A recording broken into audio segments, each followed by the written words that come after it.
दोस्तों नमस्ते। मैं हूं आपकी दोस्त कविता देशमुख और साक्षात्कार की श्रृंखला में हमारी आज की मेहमान हैं पूजा मालवी जी। और इनसे बातचीत करने के लिए हमारे साथ जुड़ी हैं रूपाली जी और हमारे वरिष्ठ सहयोगी कांतिलाल बलोटा जी। तो साक्षात्कार की श्रृंखला में मैं कविता देशमुख आप सबका स्वागत करती हूँ। दोस्तों नमस्कार, मैं हूं आपका दोस्त कांतिलाल बरलोटा। तो दोस्तों, पूजा मालवीय जी एक बहुमुखी प्रतिभा की धनी है और समाज सेवा में भी बहुत ही अच्छा कार्य करती हैं। तो पूजा जी, आपका बहुत बहुत स्वागत और अभिनंदन स्टूडियो में। नमस्कार सर, आप तीनों को, रूपाली मैम, कविता मैम और हमारे वरिष्ठ कलाकार कांतिलाल सर, आप तीनों का मैं बहुत बहुत धन्यवाद करती हूँ। तो कविता जी, शुरुआत कीजिए सवालों का सिलसिला। पूजा जी, सबसे पहले हम आपके बारे में जानना चाहेंगे कि आप कब से दृष्टिबाधित हैं और आपकी शिक्षा के बारे में हम आपसे जानना चाहेंगे। जी, सबसे पहले तो मैं ये बताना चाहूंगी कि मेरा जन्म शुजालपुर एक जगह है, इंदौर से, शायद अंदाज से बता रही हूँ मैं, 100-150 किलोमीटर दूर होगी शायद। शुजालपुर एक तहसील है, तो जहाँ से मुक्ति बोध जी ताल्लुक रखते हैं, मशहूर कवि। तो वहाँ पे मेरा जन्म हुआ है। फिर काम के सिलसिले में मम्मी पापा इंदौर आ गए थे। तो इंदौर आने के बाद में फिर मेरी दीदी से मैं 7 साल छोटी हूँ, मेरी बीच वाली जो दीदी है। तो दृष्टिहीन कब से हूँ ऐसा तो कह सकते हैं, तो मैं बाय बर्थ ही ब्लाइंड हूँ। लेकिन शुरू में जब मैं 2-3 महीने की, तब तो मेरी आंखें दिखती थी पूरी खुली खुली। लेकिन 5-6 महीने की जब हुई तो आंखें बंद रहती थी और मैं मम्मी पापा के इशारों पे नहीं काम कर पाती थी। जो भी ऑर्डर वो देते थे वो मैं सुन ही नहीं पाती थी, मतलब नहीं कर पाती थी फॉलो। तो फिर पापा को लगा कि क्या दिक्कत है। तो फिर उन्होंने देखा कि मैं ब्लाइंड, मतलब शायद देख नहीं सकती है दोनों भी आंखों से। अच्छा। तो बस मैं यही कह सकते हैं कि बाय बर्थ ही ब्लाइंड हूँ मैं तो, क्योंकि मैं फिर जब चलने फिरने लगी थी तब से ही ब्लाइंड हूँ मैं तो। अच्छा। हाँ रूपाली जी। अच्छा, आप बताइए फिर आपको मतलब आपकी शिक्षा कब कैसे स्टार्ट हुई? ब्लाइंड स्कूल के बारे में कैसे आपको पता? हाँ जी, तो मेरा बर्थडे है। स्कूलिंग के बारे में तो पहले तो मैं, जो बालवाड़ी होती है हमारे यहाँ, बालवाड़ी बोलते हैं कि छोटे बच्चे को आंगनवाड़ी देते हैं ना। आंगनवाड़ी। हाँ, बालवाड़ी। अच्छा, हाँ, मतलब आप नॉर्मल बच्चों के, अच्छा मतलब साइटेड बच्चों के साथ में ही आप उस वक्त बालवाड़ी में थे? हाँ जी, शुरू में मतलब 1-2 साल में पढ़ी। फिर किसी से मेरे मम्मी पापा की, जी हाँ, मेरे मम्मी पापा कहीं जा रहे थे तो उनकी पहचान हुई। और जब मुझे देखा कि मैं ब्लाइंड हूँ तो किसी के पेरेंट्स ने बताया कि महेश दृष्टिहीन कल्याण संघ बालिका विद्यालय, जो कि इंदौर का बहुत बड़ा हॉस्टल, मतलब लड़कियों के लिए शिक्षा संस्थान है, वहाँ पर हर तरह की फैसिलिटीज दी जाती है। तो महेश दृष्टिहीन के बारे में बताया, जहाँ पर मैंने पढ़ाई की है। तो वहाँ पर मेरा एडमिशन किया, तब मैं 2.5 साल की थी, तो मुझे ठीक से बोलना भी नहीं आता था। तब से फिर मैं वही पढ़ाई की, लेकिन 8वीं तक मैंने पढ़ा वहाँ पे। फिर 9th क्लास में जब मैं हाई स्कूल में गई तो हमारे स्कूल में, महेश दृष्टिहीन में, बाहर के स्कूल से, नॉर्मल स्कूल जो था, वहाँ पर इंग्लिश नहीं थी हम लोगों के लिए और मुझे इंग्लिश करना था। तो फिर उसके लिए मुझे देवास जाना पड़ा। देवास भी एक स्कूल है, देवास में बहुत बड़ा स्कूल बन गया है अब वो। तो वहाँ पर फिर मैंने 9th-10th करी थी और फिर दोबारा मैं महेश दृष्टिहीन में 11th क्लास से आ गई थी, क्योंकि वहाँ पर इंग्लिश शुरू हो गया था। तो ऐसे करके मेरी महेश दृष्टिहीन में ही, इंदौर ही मेरे घर से 6 किलोमीटर दूर है अभी, तो वहीं से मेरी। अच्छा, मैं और एक बात आपसे पूछना चाहूंगी। 2.5 साल की उम्र में आपने कहा कि आप स्कूल में मतलब आपका एडमिशन हुआ, तब 2.5 साल की थी आप तो? हाँ जी, 2.5 साल जी। तो आप मतलब हॉस्टल में रहती थी या कैसे होता था? हॉस्टल में रहते थे। वहाँ पर एक मतलब छोटी छोटी लड़कियां थी, हम लोग तो बच्चे थे, तो हम लोगों को रखने वाले जो होते हैं बट वो आप हम लोगों को उस समय क्या, कैसे मैं ये जानना चाहती हूँ कि उस समय आप कैसे महसूस करती थी 2.5 साल की उम्र में, आपको अपने मम्मी पापा को छोड़ के? जब आप मैं तो कुछ भी महसूस नहीं करती थी, मैं तो रोती ही रहती थी हमेशा, और डांट भी पड़ती रहती थी, मुझे मारते मतलब एक माहौल अलग होता है ना। अभी मम्मी नहीं दिख रही है, पापा नहीं दिख रहे, तो उतना तो समझ में आती है ना बात हमारे। हाँ बिल्कुल बिल्कुल, वहाँ पर बहुत सारी लड़कियां थी और बहुत बड़ा, क्योंकि मेरा घर तो छोटा सा था तो मैं घूम फिर लेती थी, लेकिन वहाँ तो बहुत बड़ी बड़ी बिल्डिंग है, तो मुझे बहुत डर लगता था कि मैं कहाँ आ गई हूँ, मैं खो जाऊंगी। ऐसे कभी लगा है आपको कि मैं खो जाऊंगी ऐसे? हाँ, सिवाय रोने के कुछ भी नहीं करती थी, मैं रोती ही रहती थी बस वहाँ। अच्छा जी। हाँ, पूछिए कविता जी। अच्छा पूजा जी, जैसे आपके पेरेंट्स को जब आपके बारे में पता चला कि आप दृष्टिबाधित हैं, तो आपके प्रति उनका रिएक्शन कैसा था? रिएक्शन तो ऐसा था कि मेरा तो नामकरण ही इसी आधार पे हुआ है। मेरी 2 बहनों का नाम है कविता, सविता, तो शायद मेरा भी उसी से जुड़ा हुआ नाम रहता, लेकिन जब नाम रखने की बात आई थी तो मेरा नाम कुछ किसी और अक्षर पे आया था, लेकिन पापा का कहना ऐसा था कि मतलब इसकी तो अपन को सेवा ही करनी है जिंदगी भर, मतलब सेवा पूजा ही करनी है, तो इसका नाम हम पूजा रखेंगे, तो फिर पूजा नाम रखा। और मेरी मम्मी और मेरे पापा और मेरी सिस्टर, मेरा भाई नहीं है, तो इन लोगों का तो शुरू से ही मुझे प्यार करते रहे हैं और बहुत अच्छे से केयर करते रहे हैं अभी तक भी। अभी मेरी एज 4 जून को मेरा बर्थडे, तो 33 हो जाएगा, तो अभी तक मुझे तो पेरेंट्स की तरफ से किसी भी बात की कोई कमी अभी तक नहीं हुई है। हाँ, और हाँ, ऐसा कुछ दिक्कत नहीं हुई थी शुरू से भी। ये तो एक बात। अच्छा, ये एक बात मेरे भगवान ने बताया था। हाँ, पूछिए।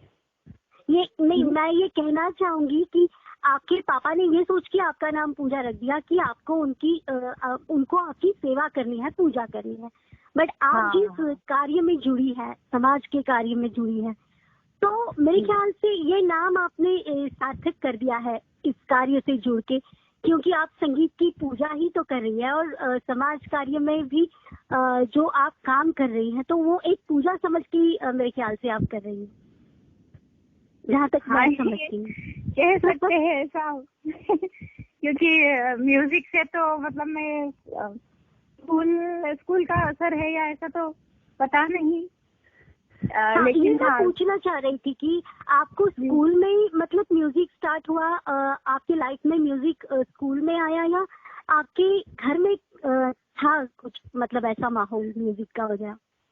जब मैं छोटी थी, मतलब 2.5 साल की ही थी, 2.5 साल की होंगी, तो हमारे यहाँ रेडियो चलते थे, तो उसमें ना वो वाली मूवी का गाना आता था, फिल्म का नाम क्या है, हाँ, त्रिदेव का गाना आता था, ओए ओए, तो मैं उसके साथ पीछे पीछे गाती ओए ओए, तो वैसे ही मतलब दिन भर ओए ओए करती रहती थी और कुछ वैसे वर्ड लगा के गाती थी।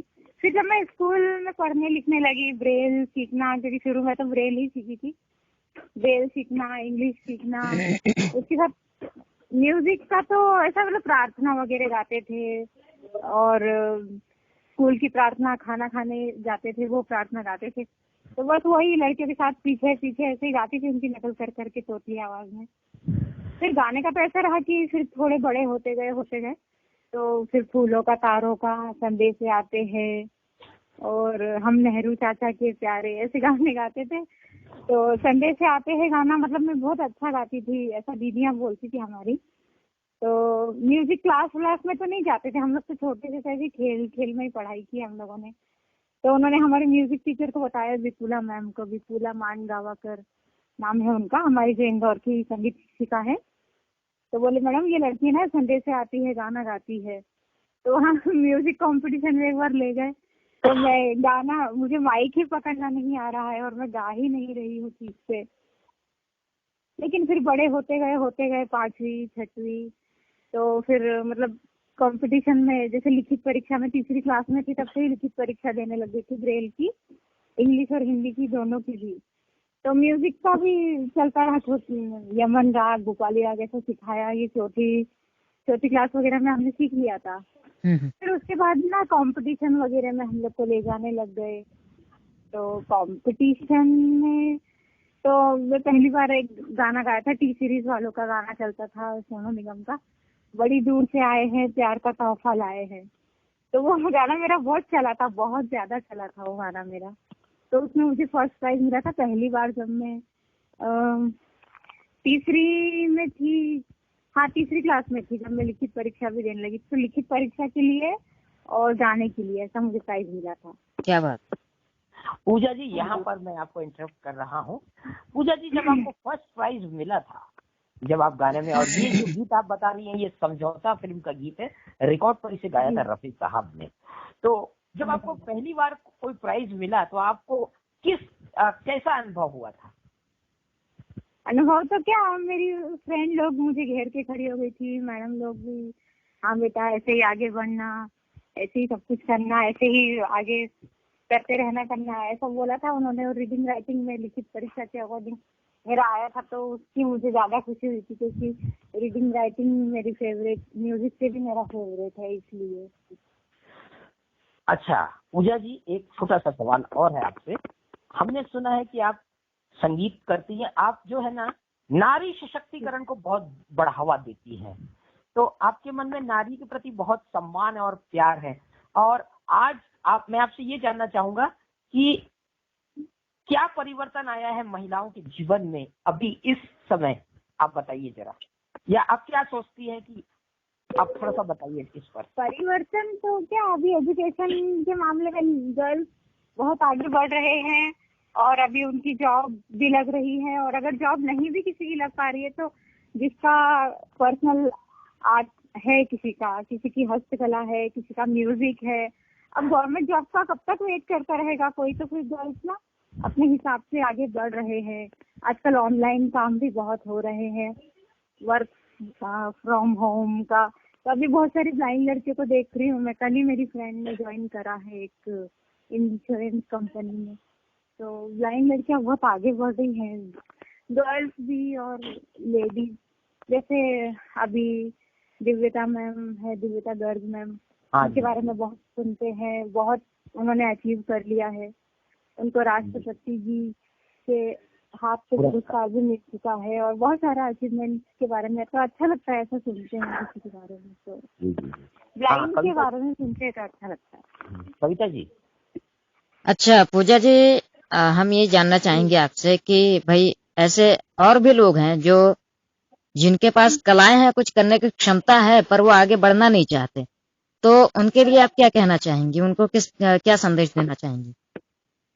उनको तो सबसे पहले ना अच्छे दोस्त बनाना चाहिए, ताकि जो उनका भला चाहे, जो उनके हित में काम करे और जो उनके बारे में अच्छा सोचते हैं।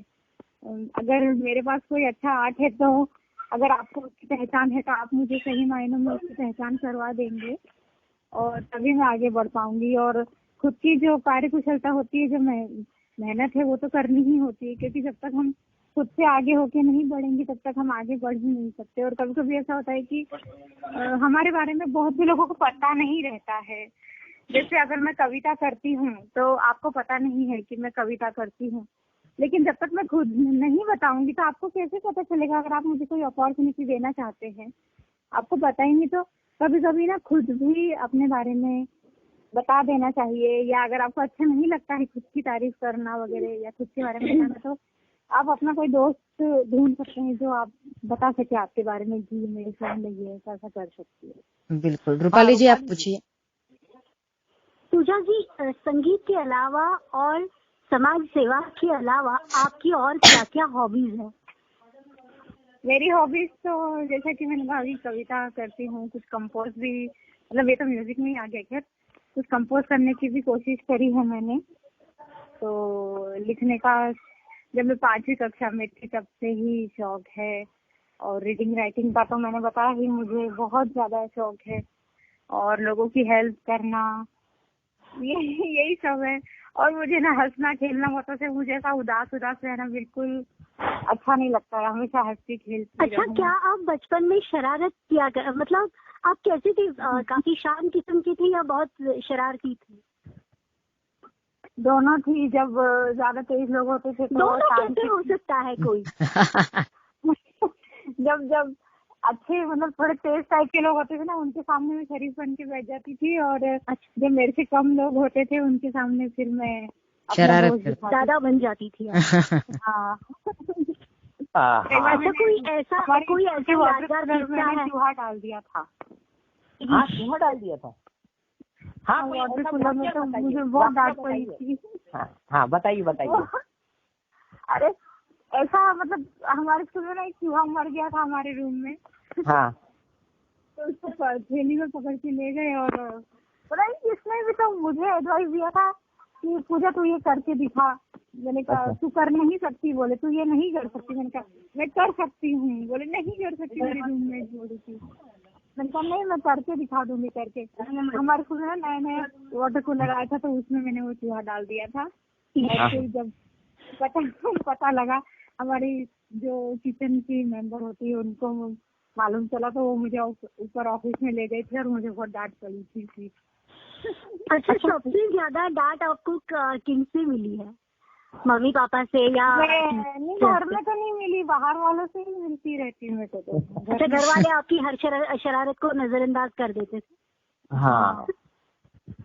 अच्छा पूजा जी, अब आप ये बताइए, अब जो मेरा सवाल है एक आपसे, क्योंकि आप संगीत की एक जानी मानी कलाकार हैं, लोग आपको जानते हैं, कभी आपने रेडियो वगैरह में भी गाया है, आकाशवाणी वगैरह में?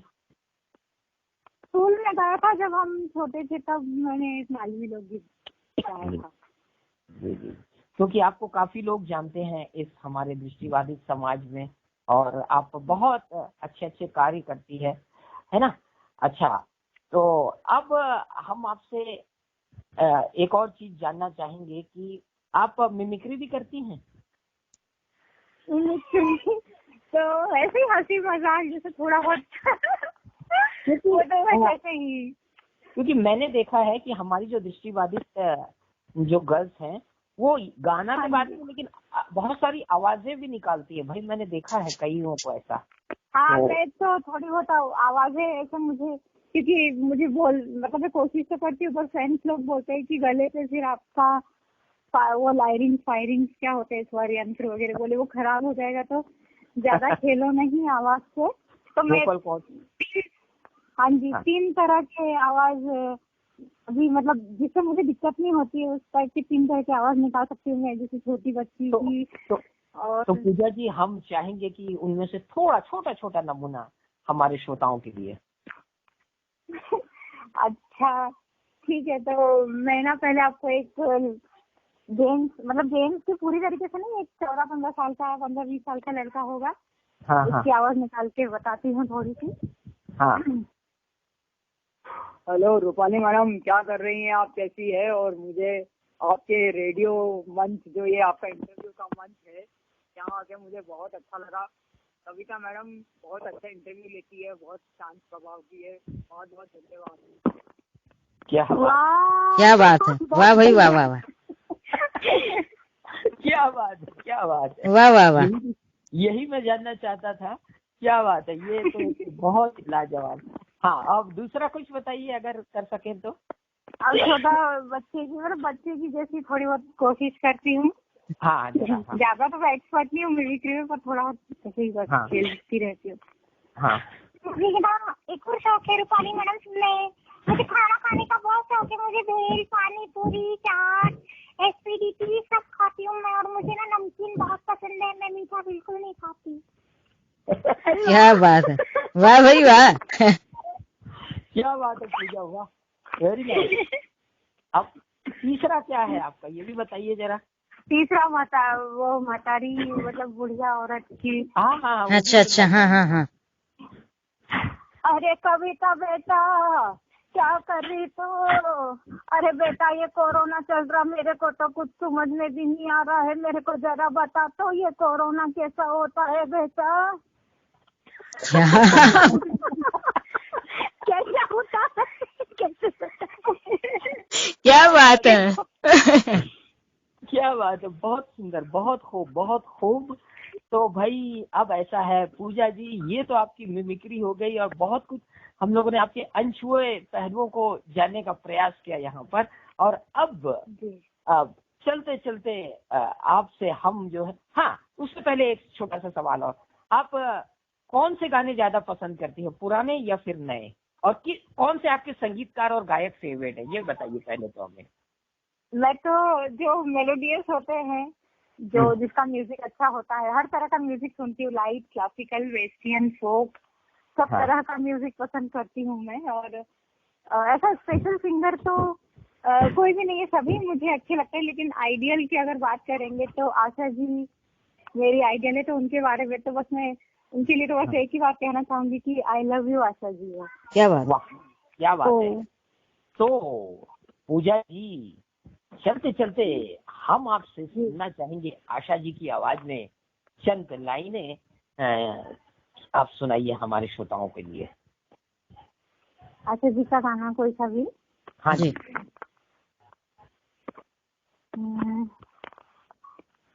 आशा जी का एक बहुत अच्छा गाना है। वैसे तो उनके बहुत सारे, हर उम्र के गाने गाए हैं उन्होंने, लेकिन मैं आपको कोई सावन की घटा फिल्म का गाना सुना देती हूँ फिलहाल, जो मुझे याद आ रहा है अभी। हाँ, जी बिल्कुल सुना दीजिए। जी बिल्कुल, नैयर साहब ने कंपोज किया है। हाँ हाँ हाँ। आज कोई प्यार से दिल की बातें कह गया, मैं तो आगे बढ़ गई, पीछे जमाना रह गया, हाय राम आज कोई प्यार से। शुक्रिया। क्या बात है, क्या बात है। क्या बात है, बहुत ही सुंदर आपने ये प्रस्तुति दी। हाँ रूपाली जी, और कुछ जानना है आप दोनों को, कविता जी और रूपाली जी? मैं इनसे इनकी कोई रचना सुनना चाहती हूँ। जैसे इन्होंने कहा कि एक कविता करती हैं, तो हाँ इनकी कंपोज की हुई कविता सुनना चाहते हैं। हाँ वो भी हम सुनना चाहेंगे। कविता जी कविता सुनना चाहती हैं। अच्छा, कविता सुनना चाहते हैं आप? तो मैं हिंदी और जो हमारी लोकल भाषा होती है, मतलब मालवी, उसी में मैं लिखा है ज्यादातर। तो मैं 4 लाइनें सुनाना चाहूंगी। मतलब आपकी कविता भी सुनना चाहेंगे हम, और साथ में आपके कंपोजिशन भी सुनना चाहेंगे। कंपोजिशन ऐसे मुझे मैंने रिकॉर्ड करके रखे हुए, तो ऐसे याद नहीं है मुझे प्रॉपर तरीके से। चलिए चंद लाइनें सुना दीजिए कविता। हाँ जी। आकाश नीला है, कैसे कहूँ मैं क्या देखती हूँ इस आकाश में।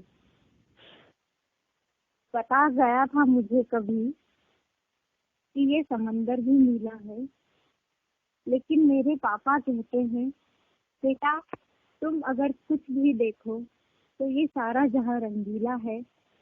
नीला पीला हरा गुलाबी क्या पूछती हो मुझसे, ये पूरी प्रकृति जो है इसका हर रूप सजीला है।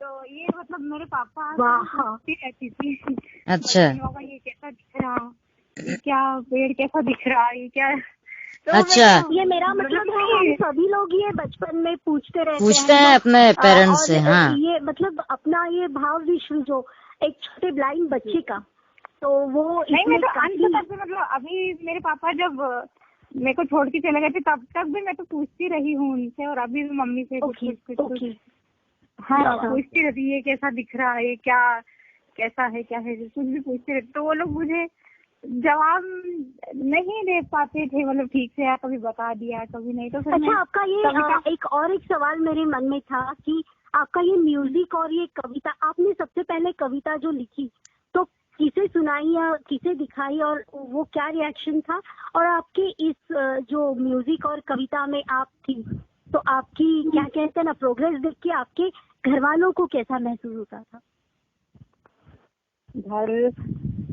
मतलब घर वाले तो खुश होते ही है। वो तो मतलब जब भी पढ़ाई में भी मैं हमेशा फर्स्ट आती रही हूँ, और पढ़ाई में भी मैं शुरू से अच्छी रही हूँ, तो हमारे प्रिंसिपल सर और जहाँ भी मतलब मैं संस्थाओं में जाती थी, जैसे कुछ ट्रेनिंग सेंटर्स में कुछ मैंने सर्टिफिकेट कोर्स भी किए हैं, तो वहाँ पे जाते तो मेरे उन पापा को बोलते हैं कि आपकी बच्ची बहुत अच्छी है, ये है वो है, तो खुश हो जाते हैं वो लोग। और कुछ प्राइज वगैरह शुरू से बचपन से लेके आ रही हूँ, या करती हूँ तो घर वाले तो खुश होते हैं और वो लोग मुझे आगे बढ़ाने की कोशिश करते हैं जितना उनसे हो पाता है, क्योंकि मैं एक निम्न वर्गीय परिवार से हूँ, तो जितना वो लोग कर सकते हैं उतना तो वो लोग करते ही है मेरे लिए। और कविता और गाने का, हाँ, तो मैं ना बताऊँ 5वीं क्लास में थी तो एक हमारे आइडियल दीदी थे, उनका नाम तो नहीं लेना चाहूंगी क्योंकि क्या पता कहाँ कहाँ ये इंटरव्यू जाएगा, तो हाँ हाँ। तो वो दीदी, उनको मैंने न्यू ईयर के उपलक्ष्य में कुछ ग्रीटिंग कार्ड्स वगैरह दिए थे, तो उससे ना मैंने किसी की 4 लाइन लिख के भेज दी थी, मतलब दूसरों की, मतलब दूसरों की 4 लाइन लिख के भेज दी थी।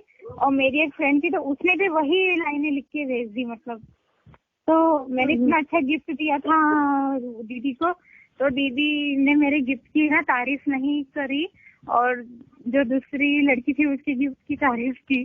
तो मैंने कहा दीदी मैंने आपको बहुत अच्छा ग्रीटिंग इतना मेहनत से दिया, तो बोले आपने तो शायरी वही लिखी है और उसने भी, जो दूसरी लड़की थी उसने भी वही शायरी लिखी, तो मैं तो कंफ्यूज हूँ, मेरे को तो नहीं समझ में आ रहा बोल रहे थे किसने क्या मुझे इतना मेहनत से गिफ्ट दिया करके। तो मेरे को बहुत धक्का लग गया क्योंकि उन्होंने दूसरों की तारीफ की और मेरी नहीं की। तो मैंने कहा यार अपना खुद का कुछ तो ऐसे छोटा छोटा कुछ भी, दीदी आप मेरे को अच्छे लगते हो, ऐसा पता नहीं क्या बना के और दे दी थी दीदी को। तो तब से फिर मैं ऐसे 4-4 वाक्य जोड़ के, फिर पानी पे लिखा, फिर फूल पे लिखा, फिर रोटी पे लिखा, फिर हमारे हॉस्टल। तो ये आपकी कविता लिखने के पीछे ये बात है। हाँ ये बात है।